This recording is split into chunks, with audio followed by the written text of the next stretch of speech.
Bradford City continue their 2025-26 League One campaign with an away clash against, I was going to say John Brady's Northampton, but no, it's Kevin Nolan's at Northampton these days. If you do go on to enjoy today's video, please make sure to drop a like on there for me and subscribe to the channel as well. If you are new, can we try and hit 120 likes on today's video? And don't forget to get your thoughts down in the comment section down below. Let me know down below your score prediction for this match. What would your starting 11 be as well? Would you make any changes from last Saturday's victory against Wycombe? If we start out then with the current League One table, my team Bradford City, we are currently sat up in 7th after one game. We've got 1 victory, 0 draws, 0 defeats, 2 goals scored and 1 goal conceded. That leaves us on a positive 1 goal difference and 3 points. Our last 5 matches have been a win. Obviously, there has only been 1 game played, and that was a brilliant 2-1 victory at home to Wycombe Wanderers. A game of 2 halves really. First half we were very good, scored 2 well taken goals inside the opening quarter of an hour, and then after that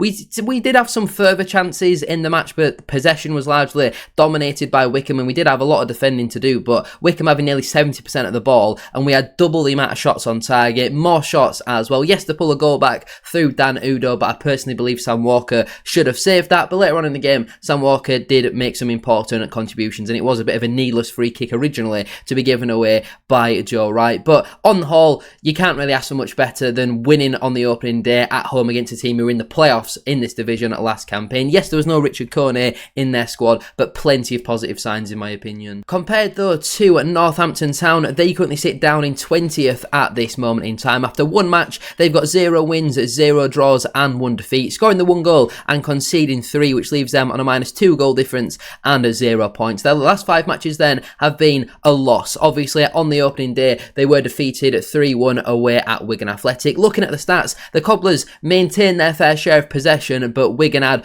over double the amount of shots, double the amount of shots on target as well, way more corners, and it was pretty much total domination. If this finished 6 or 7-1, I don't think many Northampton fans could have really complained. 2 well taken goals by Fraser Murray and a well executed corner converted by Jensen Weir was enough for the Ticks to pick up all 3 points. The Cobblers did pull a goal back through their own well-worked corner routine, to be fair, but on the whole, I feel like because Wigan didn't score many goals last campaign, and the amount of chances that Northampton gave up, Dara Costello, former Bradford and Northampton man, missed an absolute sitter in the second half as well. I am very concerned about Northampton defensively, and even just looking at their starting 11 in this game, there is a real lack of quality in there. I like Campbell and Fauna in the midfield. Hoskins has always done it. McGeehan's a good player, but apart from that, in these wider sort of positions, it just doesn't look particularly great. Let's move on then to my starting 11 for this match away at Northampton. I would stick with the 3-4-2-1 formation. In goal, I will go with Sam Walker. Now, I feel like on Saturday, like I previously mentioned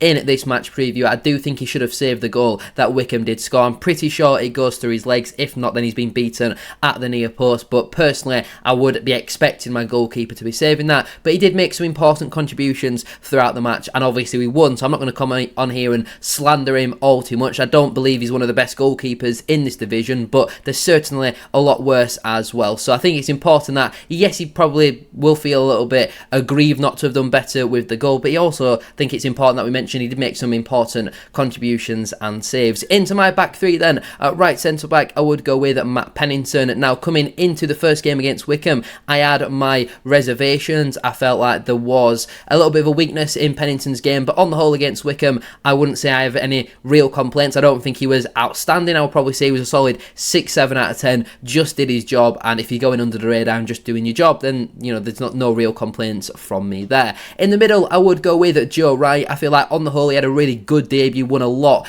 in the air. Obviously, he gives away a pretty needless free kick, which Wycombe do eventually go and score from, so that is a little bit of a downside. Obviously, he did get booked in that incident as well, but on the whole, I thought Joe Wright did have a pretty impressive debut. I do think at times he's going to get beaten for pace a little bit, or by the more trickier sort of wingers, but he's just an improvement on Paul Huntington, that physical sort of centre-half who's going to win a lot of his aerial duels. And completing my back three, at left centre-back, I would stick with Curtis Still. I thought he was very impressive. I think on the whole, that has been the general opinion from a lot of Bradford fans. Some people weren't particularly impressed, but I was quite impressed with what I saw from Curtis Still. very aggressive. I think it was Fred Onyedinma just didn't want to take Curtis Till on. Anytime the ball was going near him, it was a quick setback to the fullback. He just did not want to go at him because Till is so aggressive in the challenge. And again, he might get caught out for pace. You know, there's the odd time where he was potentially a little bit out of position, but on the whole, for his debut, I thought he was very solid and he deserves to start once again for me. Into my midfield four then, at right wing back, I would go with Josh Neufville. I thought he was very impressive on Saturday. Both of our goals originally come from some nice play from him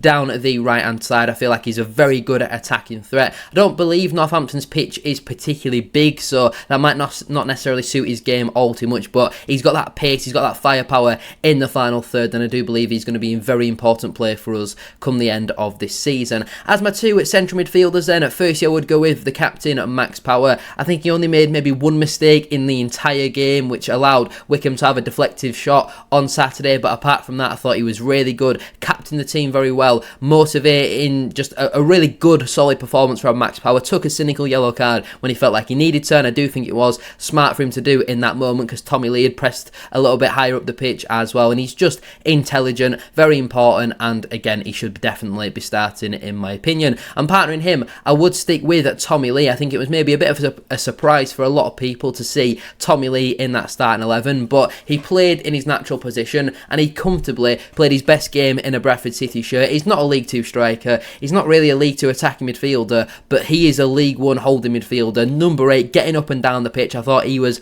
absolutely outstanding, winning his duels, some brilliant switches of play as well, and I feel like if Tommy Lee plays like that for the rest of the season, people like Alex Patterson, and you all know how highly I rate Patterson, are going to struggle to get into this side. I think it's obviously a good thing to have this competition in there. You know, does Jensen Metcalf even get in the matchday squad on Saturday? There's a lot of tough decisions for Graham Alexander to make, but Tommy Lee for me was massively impressive on Saturday and definitely deserves to keep his spot in this starting 11. And at left wing back, I would go with Ibu Toure. Very solid at 7 out of 10 performance. Not a lot really got past him. Going forward, I do think he's not going to be that man that takes 2-3 players on and then maybe whips one in a top corner like what Neufville can do on the other side, but defensively I do think he is very solid, very organised as well. Obviously he's building a new partnership with Curtis Till, and you look at that back five, every single one of them is a new signing. I mean, every outfield player that we've mentioned so far, only Tommy Lee was here last season, and even he's now playing in a different position to last year. There's been a lot of change. It's not all just going to click overnight,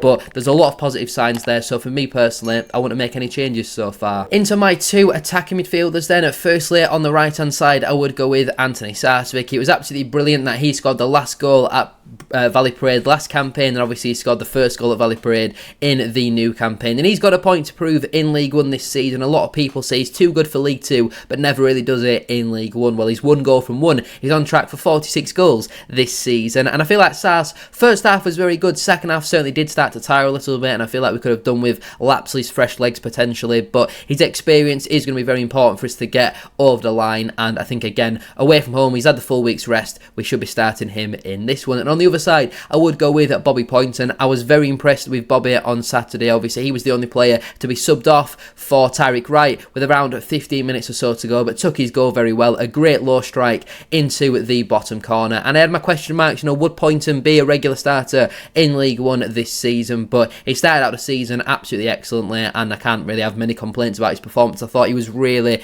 really good. Seems to have taken to League 1 like a duck to water. Very impressed with him so far. And as my striker, I would 100% stick with Stephen Humphries. Someone made a great point in, I can't remember which video it was, it might have been the last match preview, it might have been the vlog on Saturday, that it's not a case of Humphries doesn't want to play as a striker, it's a case of Humphries doesn't want to play as a target man. And to whoever pointed that out, that is a great point, because I'd just completely forgotten about that and taken it and kind of ran away with my own ideas and interpretation. So I'll hold my hands up, I was wrong on that one. Humphries did say he doesn't want to play as a target man. He never said that he doesn't want to play as a striker. And on Saturday, he led the line absolutely exceptionally. I feel like he was one of the players for me in real contention of man of the match. I know he's been credited with the assist for our second goal, but it is clearly a tackle from the Wycombe player, but Humphries led the line brilliantly, was unlucky not to get his goal in the second half as well. Great save from Van Sass, and Humphries, he's got pace, he's got power, physicality, technical ability. He is outstanding. There's a reason why I said he's one of the best players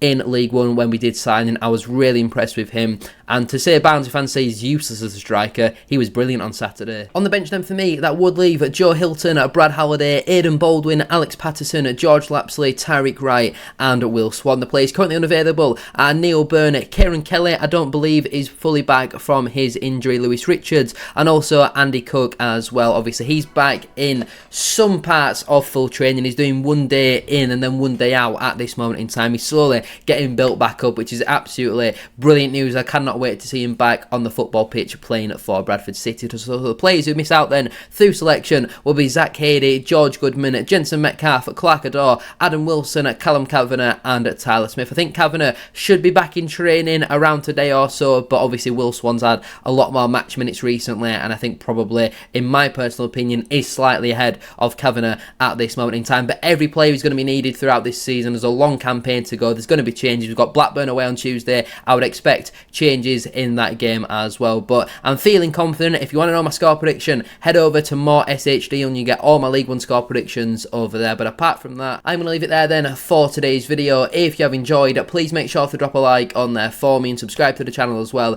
If you are new, can we try and hit 120 likes as I mentioned at the start of today's video? And don't forget to get your thoughts in down in the comment section down below. What is your score prediction and what would your starting 11 be for this match as well? I don't expect us to win many away games this season. This is one that I am expecting 3 points in. I'm feeling really confident. We've got a brilliant squad. Come on City, let's make it back-to-back wins.